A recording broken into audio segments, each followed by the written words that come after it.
नमस्कार प्रिय विद्यार्थियों, आज हम शिक्षा मनोविज्ञान, बाल विकास या बाल मनोविज्ञान के एक महत्वपूर्ण टॉपिक की तरफ हम बढ़ते हैं। अधिगम एक महत्वपूर्ण टॉपिक है। अधिगम के अंतर्गत इससे पहले हमने सीखने के नियमों की चर्चा की। अधिगम स्थानांतरण, जिसको ट्रांसफ़र ऑफ लर्निंग कहते हैं, अधिगम स्थानांतरण कहते हैं। जब सामान्य रूप से अगर बात की जाए तो स्थानांतरण का अर्थ होता है किसी एक जगह से किसी व्यक्ति, वस्तु या क्रिया को एक जगह से हटाकर दूसरे जगह पर रखना और दूसरे जगह का जो व्यक्ति हो या वस्तु हो उसको पहली जगह पर रखना। एक स्थान से हटाकर दूसरे स्थान पर रखना ही सामान्य अर्थ में ट्रांसफ़र कहा जाता है। लेकिन मनोविज्ञान की बात की जाए तो मनोविज्ञान में स्थानांतरण का मतलब इससे कुछ ज़्यादा होता है। मनोविज्ञान में अधिगम में स्थानांतरण का अर्थ होता है किसी एक क्षेत्र का सीखा हुआ ज्ञान और कौशल का दूसरे क्षेत्र के सीखे जाने वाले ज्ञान और कौशल में प्रयोग होना। मनोविज्ञान में अधिगम स्थानांतरण का क्या मतलब होता है कि किसी एक क्षेत्र का सीखा हुआ ज्ञान और कौशल का किसी दूसरे क्षेत्र के सीखे जाने वाले ज्ञान और कौशल में उपयोग करना, इसी को अधिगम स्थानांतरण कहते हैं। ठीक, एक डिफिनेशन की चर्चा करते हैं। क्रो एंड क्रो के अनुसार, क्रो और क्रो के अनुसार सामान्यतः सीखने के एक क्षेत्र में विकसित होने वाले ज्ञान और कौशलों का, सामान्यतः एक क्षेत्र में विकसित होने वाले, सामान्यतः सीखने के एक क्षेत्र में विकसित होने वाले ज्ञान और कौशलों का सोचने और अनुभव करने और कार्य करने की आदतों का सीखने के किसी दूसरे क्षेत्र में प्रयोग होना ही प्रशिक्षण का स्थानांतरण कहलाता है। किसी एक क्षेत्र का सीखा हुआ, अगर हम क्रो एंड क्रो की बात करें तो सामान्यतः किसी एक क्षेत्र में विकसित होने वाले ज्ञान और कौशलों का सीखने और अनुभव करने के और कार्य करने की आदतों का सीखने के किसी दूसरे क्षेत्र में प्रयोग करना अनुभव का या प्रशिक्षण का स्थानांतरण कहलाता है। ठीक, काल्सनिक महोदय ने एक परिभाषा दी है।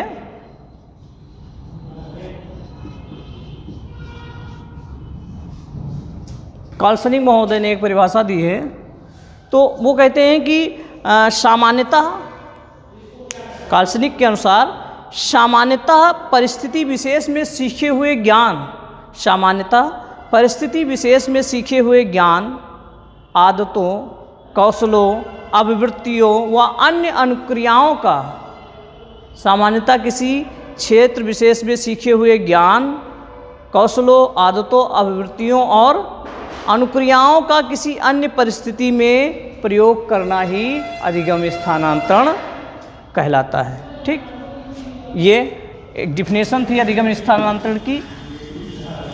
ठीक, अब हम बात करते हैं अधिगम स्थानांतरण के प्रकार, types of transfer of learning. अधिगम स्थानांतरण के प्रकार मुख्यतः लोग दो प्रकार की चर्चा करते हैं, एक धनात्मक स्थानांतरण और दूसरा ऋणात्मक स्थानांतरण। लेकिन हम इससे कुछ ज़्यादा चर्चा करते हैं।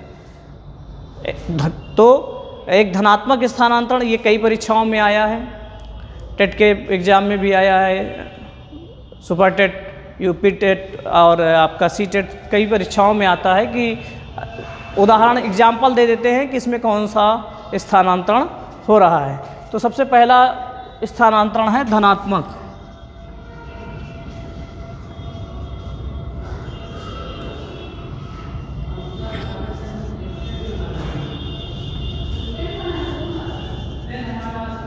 धनात्मक स्थानांतरण। दूसरा है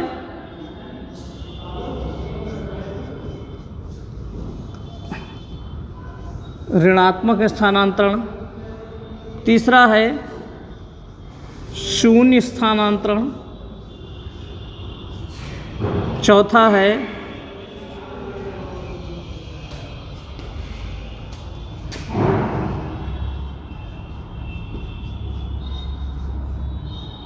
क्षैतिज स्थानांतरण।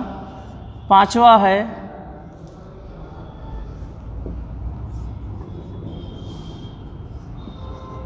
लंबीय स्थानांतरण। छठा है एक पक्षीय स्थानांतरण और सातवां है द्विपक्षीय।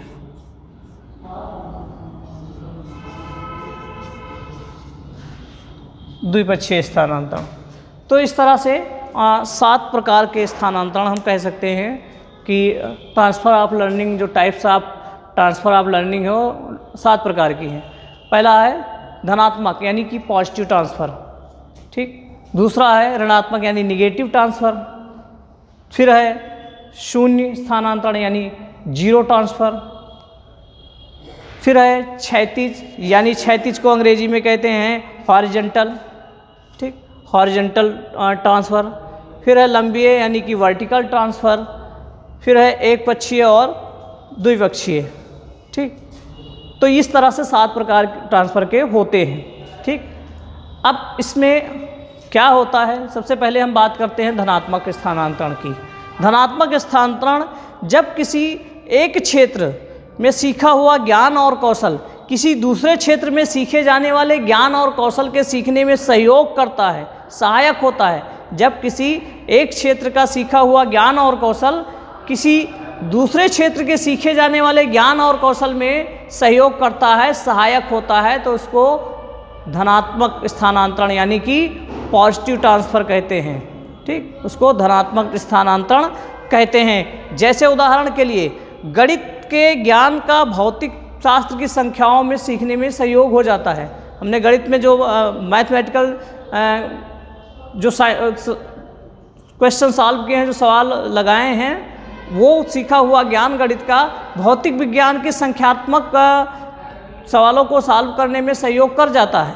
तो गणित का सीखा हुआ ज्ञान भौतिक के सवालों को सॉल्व करने में सहयोग करता है। तो इस समय जो ट्रांसफ़र होता है गणित का सीखा हुआ जो अधिगम है, उसका ट्रांसफ़र जब भौतिक में हो रहा है तो उसको कहेंगे धनात्मक स्थानांतरण, सहयोग कर रहा है, ठीक। जब एक जगह का सीखा हुआ ज्ञान और कौशल दूसरे जगह सीखे जाने वाले ज्ञान और कौशल में सहयोग कर रहा हो तो उसको कहेंगे धनात्मक यानी पॉजिटिव ट्रांसफ़र, ठीक। जैसे उदाहरण के लिए गणित का सीखा हुआ ज्ञान और कौशल, जैसे आप एक एग्जाम्पल दे देते हैं एग्जाम में कि एक व्यक्ति है जो गणित लगाना जानता है और फिर वो गणित लगाना जो जानता है उसका ज्ञान वो भौतिक विज्ञान में भी उपयोग कर रहा है, तो इसमें कौन सा ट्रांसफ़र हो रहा है? तो इसमें कौन सा ट्रांसफ़र हो रहा है? इसमें हो रहा है पॉजिटिव ट्रांसफ़र यानी कि धनात्मक स्थानांतरण, वो सहयोग कर रहा है उसमें, ठीक। फिर जैसे कह सकते हो कि जीप और ट्रक चलाने का ज्ञान जो होता है, जीप चलाने का, कार चलाने का जो ज्ञान होता है वो ट्रक चलाने में भी सहयोग कर जाता है, तो इसमें धनात्मक स्थानांतरण होता है। फिर है ऋणात्मक यानी कि निगेटिव ट्रांसफ़र। जब निगेटिव ट्रांसफ़र क्या है? जब किसी एक क्षेत्र का सीखा हुआ ज्ञान और कौशल किसी दूसरे क्षेत्र के सीखे जाने वाले ज्ञान और कौशल के सीखने में बाधा उत्पन्न करे, बाधक होता है, सहायक ना होकर बाधक होता है। जब किसी एक जगह का सीखा हुआ ज्ञान और कौशल किसी दूसरे जगह के सीखे जाने वाले ज्ञान और कौशल के सीखने में बाधा उत्पन्न कर दे, सहायक ना होकर बाधक होता है, तो उसको निगेटिव ट्रांसफ़र कहते हैं यानी कि ऋणात्मक स्थानांतरण। एक जगह का सीखा हुआ ज्ञान और कौशल दूसरे जगह के सीखे जाने वाले ज्ञान और कौशल के सीखने में बाधा उत्पन्न करे, उसको निगेटिव ट्रांसफ़र यानी कि नकारात्मक, आप ऋणात्मक कह सकते हो, नकारात्मक कह सकते हो, ट्रांसफ़र कहते हैं। जैसे उदाहरण के लिए विज्ञान का सीखा हुआ ज्ञान धर्म और दर्शन के सीखे जाने वाले ज्ञान के सीखने में बाधा उत्पन्न कर देगा, या धर्म और दर्शन का सीखा हुआ ज्ञान विज्ञान के सीखे जाने वाले ज्ञान में बाधा उत्पन्न कर देगा, क्योंकि एक आत्मा परमात्मा इसकी ब्रह्म की चर्चा करता है और दूसरा इन चीज़ों को नहीं मान रहा है। जहाँ साइंस प्रैक्टिकली चीज़ों की चर्चा करता है, वहीं दर्शन धर्म है जो ईश्वर की, परमात्मा की, ब्रह्मांड की, इसके कर्ता कारण की चर्चा करता है। तो दोनों एक दूसरे के अपोजिट हैं। अगर आपने विज्ञान पहले सीख रखा है तो दर्शन के सीखने में बाधा उत्पन्न होगी, विज्ञान का ज्ञान वहाँ पर बाधा उत्पन्न कर देगा। या दर्शन आपने पहले सीख रखा है तो दर्शन का सीखा हुआ ज्ञान विज्ञान के सीखने में बाधा उत्पन्न कर देगा। तो ये है निगेटिव ट्रांसफ़र, यानी कि नकारात्मक या ऋणात्मक स्थानांतरण। फिर बात करते हैं शून्य, जीरो ट्रांसफ़र। जीरो ट्रांसफ़र क्या है? जब किसी एक जगह का सीखा हुआ ज्ञान और कौशल किसी दूसरे जगह के सीखे जाने वाले ज्ञान और कौशल के सीखने में ना तो सहयोग करता है और ना बाधा उत्पन्न करता है, बीच का रास्ता।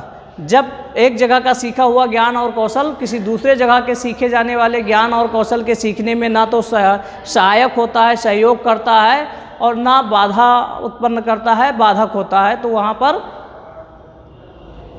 शून्य स्थानांतरण वहाँ पर कहा जाता है। ठीक, फिर बात की जाए क्षैतिज स्थानांतरण, यानी कि जिसको कहते हैं हॉरिजॉन्टल स्थानांतरण। अब इसमें क्या है कि जब किसी एक स्तर की कक्षा में किसी एक क्षेत्र में सीखा हुआ ज्ञान और कौशल उसी कक्षा के किसी दूसरे क्षेत्र के सीखे जाने वाले ज्ञान और कौशल के सीखने में सहयोग करे। जब किसी एक स्तर की कक्षा में सीखा हुआ ज्ञान और कौशल उसी कक्षा के दूसरे क्षेत्र में सीखे जाने वाले ज्ञान और कौशल के सीखने में सहयोग करे तो उसको कहते हैं क्षैतिज स्थानांतरण, यानी कि हॉरिजॉन्टल ट्रांसफ़र। ठीक, जैसे उदाहरण के लिए समझ लो कि कक्षा 10 में सीखे हुए गणित का ज्ञान उसी कक्षा 10 के ही भौतिक विज्ञान के संख्यात्मक सवालों के सॉल्व करने में सहयोग कर जाता है। ठीक, कक्षा 10 का गणित का सीखा हुआ ज्ञान कक्षा 10 के ही विज्ञान के संख्यात्मक सवालों को सॉल्व करने में सहयोग कर जाए तो इसको कहेंगे क्षैतिज स्थानांतरण। ठीक, जैसे किसी एक मोटरसाइकिल के चलाने का ज्ञान किसी दूसरे मोटरसाइकिल के चलाने सीखने वाले ज्ञान में सहयोग कर जाए, सीखा हुआ ज्ञान उसमें सहयोग कर जाए तो इसको जब समान रूप से स्थानांतरण जब बराबरी में हो रहा है, ऊपर नीचे नहीं, जब समान रूप से स्थानांतरण हो रहा है, बराबरी में एक जगह जैसा हो रहा है उसी के समकक्ष दूसरे जगह स्थानांतरण हो रहा है तो इसको क्षैतिज स्थानांतरण कहते हैं। जैसे कक्षा 10 का गणित का सीखा हुआ ज्ञान कक्षा 10 के ही भौतिक विज्ञान के सवालों को सॉल्व करने में सहयोग कर जाए तो इसको क्षैतिज स्थानांतरण कहते हैं। फिर है लंबीय स्थानांतरण, यानी कि वर्टिकल ट्रांसफ़र। जब किसी पूर्व कक्षा के किसी विषय क्षेत्र में सीखा हुआ ज्ञान और कौशल आगे की कक्षा के सीखे जाने वाले ज्ञान और कौशल में सहयोग कर जाए। जब किसी एक स्थान पहले से सीखा हुआ ज्ञान और कौशल आगे के सीखे जाने वाले ज्ञान और कौशल में सहयोग कर जाए, इसको आप कह सकते हो कि ये तो धनात्मक है। हाँ, धनात्मक ही है, उसका रूप है। तो जब ऊपर बढ़कर, इससे पहले जो हमने क्षैतिज की बात की उसमें समान रूप से, लेकिन यहाँ ऊपर बढ़कर सहयोग कर रहा हो। जैसे उदाहरण के लिए आप कह सकते हो कि कक्षा 10 का सीखा हुआ गणित का ज्ञान कक्षा 11 के गणित के सीखने में भी सहयोग कर जाता है। शुरुआत की कक्षाओं का सीखा हुआ व्याकरण, चाहे हिंदी हो या अंग्रेजी हो, आगे की कक्षा के सीखे जाने वाले व्याकरण में भी सहयोग कर जाता है तो इसको कहते हैं लंबीय, यानी कि वर्टिकल ट्रांसफ़र। ठीक, आगे बढ़कर तो इसको वर्टिकल ट्रांसफ़र कहते हैं। ठीक, जैसे ये यूपी टेट के एग्ज़ाम में आया था कि एक व्यक्ति है जिसको जो साइकिल चलाना जानता है, साइकिल चला रहा है और कुछ दिन के बाद वो मोटरसाइकिल चलाना शुरू करता है, तो उसमें कौन सा ट्रांसफ़र मोटरसाइकिल चलाने लगता है? साइकिल चलाना जानता है और मोटरसाइकिल चलाने लगता है। मोटरसाइकिल चलाने में उसका ज्ञान सहयोग कर रहा है, साइकिल का ज्ञान मोटरसाइकिल में सहयोग कर रहा है, तो इसमें कौन सा ट्रांसफ़र हो रहा है? 4 ऑप्शन दिए थे, उसमें धनात्मक भी था, ऋणात्मक भी था, क्षैतिज भी था और लंबीय भी था ऑप्शन में। तो इसमें कौन सा ट्रांसफ़र होगा कि साइकिल के चलाने का ज्ञान मोटरसाइकिल के चलाने में सहयोग कर रहा है, तो इसमें कौन सा ट्रांसफ़र होगा? इसमें होगा लंबीय, वर्टिकल ट्रांसफ़र। ठीक, जब एक जगह का सीखा हुआ ज्ञान और कौशल उससे आगे के सीखे जाने वाले ज्ञान और कौशल में सहयोग करता है तो उसको लंबीय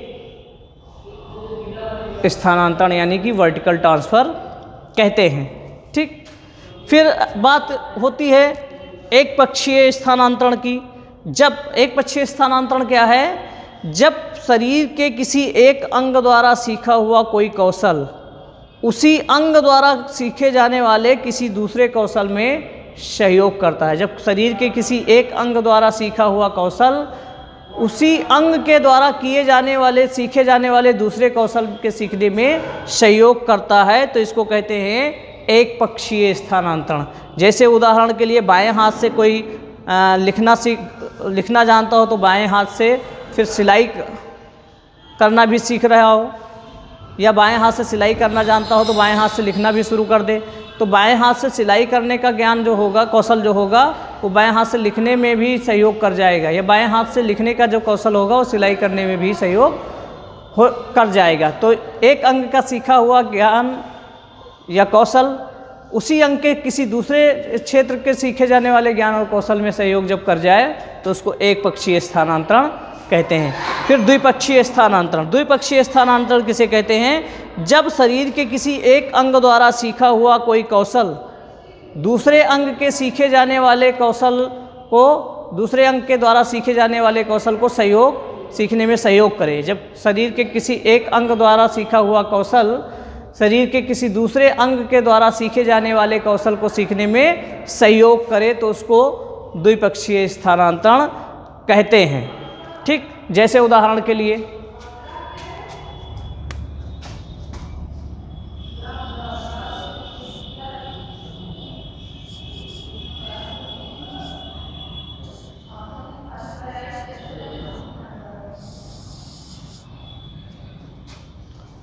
अब ये आपके लिए सामने एक बड़ा उदाहरण है। हमने बाएं हाथ से लिखा ना, हमको जब हम छोटे थे बचपन में तो बाएं हाथ से गलती से अगर कोई पेन पकड़ लेते थे तो बहुत डांट पड़ती थी, मार पड़ती थी, बाएं हाथ से नहीं लिखना है, ये नहीं लिखा जाता है, दाहिने हाथ से लिखते थे।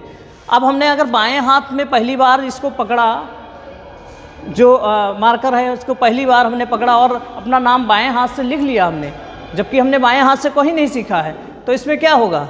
ये दाहिने हाथ का सीखा हुआ कौशल ट्रांसफ़र होकर बाएं हाथ में पहुंच गया, जिसके द्वारा हमने बाएं हाथ से लिखना सीख लिया। जब एक अंग का सीखा हुआ कौशल दूसरे अंग के सीखे जाने वाले कौशल में सहयोग करे तो उसको द्विपक्षीय स्थानांतरण कहते हैं। तो ये अधिगम स्थानांतरण के प्रकार हैं। ठीक, 7 प्रकार के।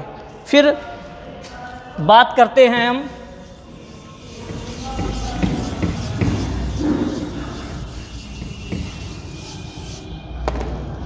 अधिगम स्थानांतरण के सिद्धांत।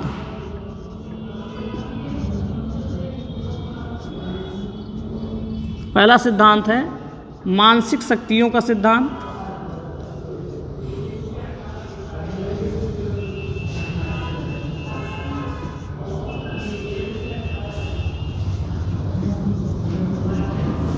मानसिक शक्तियों का सिद्धांत ये मनोविज्ञान का एक संप्रदाय है, एक शाखा है जिसको शक्ति मनोविज्ञान कहा गया है, उससे इसको लिया गया है।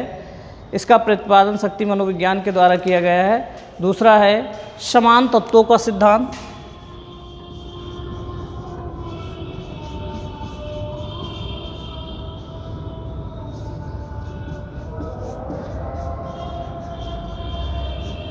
समान तत्वों का सिद्धांत, जो समान तत्वों का सिद्धांत था इसके प्रतिपादक थॉर्नडाइक थे।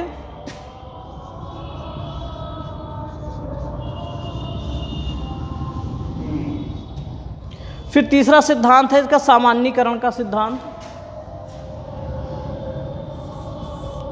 जड़ महोदय थे इसके। सामान्यीकरण का सिद्धांत।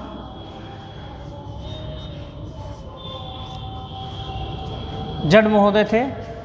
चौथा सिद्धांत था सामान्य एवं विशिष्ट शक्तियों का सिद्धांत।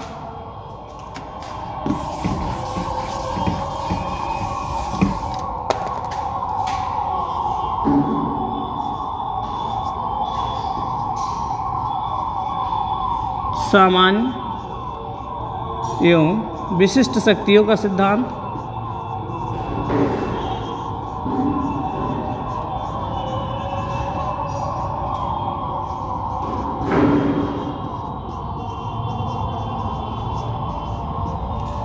इस सिद्धांत के जो प्रतिपादक थे सामान्य और विशिष्ट शक्तियों का सिद्धांत, इसके स्पीयरमैन थे।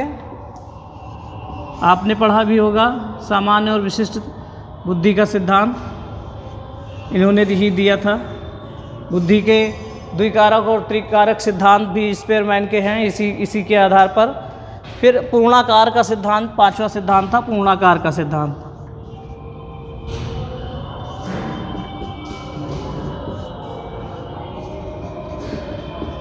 पूर्णाकार का सिद्धांत ये जो गेस्टाल्टवादी थे उनका था, वर्दीमर, कोहलर और कोहलर का, स्पेशली हम कह सकते हैं कोहलर।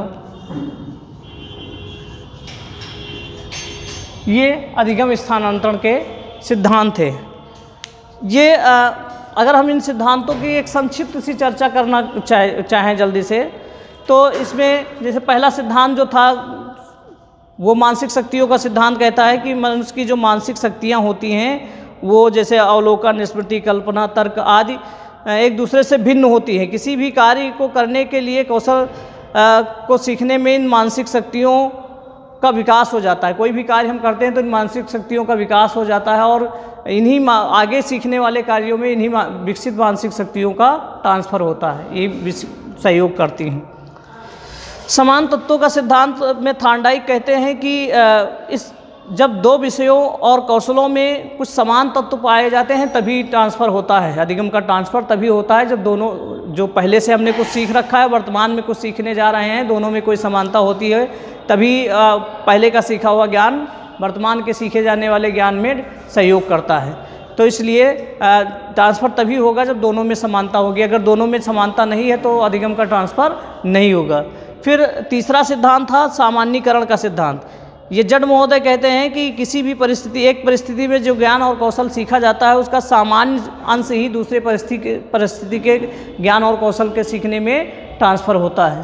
फिर है सामान्य एवं विशिष्ट शक्तियों का सिद्धांत, ये स्पीयरमैन महोदय का था। इन्होंने कहा कि मनुष्य में दो प्रकार की बुद्धि होती है, एक सामान्य बुद्धि, एक विशिष्ट बुद्धि। सामान्य बुद्धि से मनुष्य सामान्य योग्यता सीखता है और सामान्य बुद्धि लगभग सभी में होती है, और विशिष्ट बुद्धि के द्वारा वो विशेष योग्यता होती है, और